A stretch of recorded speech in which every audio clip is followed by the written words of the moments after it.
দর্শক, ভোটের মাঠের আরও খবরাখবর জানাতে আমাদের সঙ্গে যুক্ত হচ্ছেন ঝিনাইদহ প্রতিনিধি এম রায়হান। রায়হান, কেমন দেখছেন ভোটের হাওয়া এবং প্রার্থী ও ভোটাররা কি বলছেন, বিস্তারিত জানান।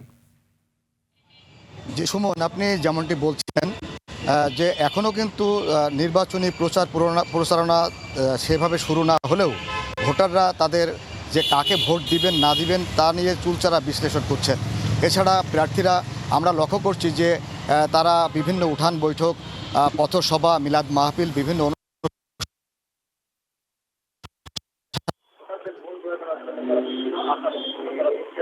আমি আপনাকে জানাবো আমাদের ঝিনাইদহের যে 4টি সংসদীয় আসন রয়েছে, এই আসনের মধ্যে ঝিনাইদহের 4 আসন সম্পর্কে আমি বলতে চাই যে আসনে গণ অধিকারের কেন্দ্রীয় সাধারণ সম্পাদক রাশেদ খান তিনি ধানের শীষ প্রতীক নিয়ে বিএনপির প্রার্থী হিসেবে তিনি মনোনয়নপত্র দাখিল করে তিনি নির্বাচনে মাঠে রয়েছেন।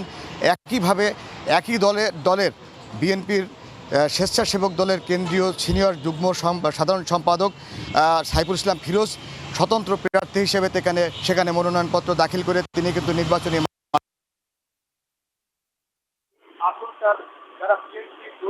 যারা বিএনপি দলীয় সমর্থক ভোটাররা তারা এখনও পর্যন্ত দ্বিধা বিভক্ত অবস্থায় রয়েছেন। তারা কাকে ভোট দিবেন কাকে দিবেন না। রাশেদ খান তিনি বিভিন্ন সভা সমাবেশে বলছেন যে আমাকে ভোট দেওয়া মানেই তারেক রহমানকে সমর্থন জানানো, তারেক রহমানকে ভোট দেওয়া।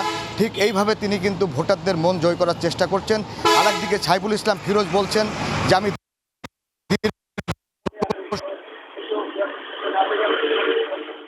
রায়হান, আপনাকে ধন্যবাদ।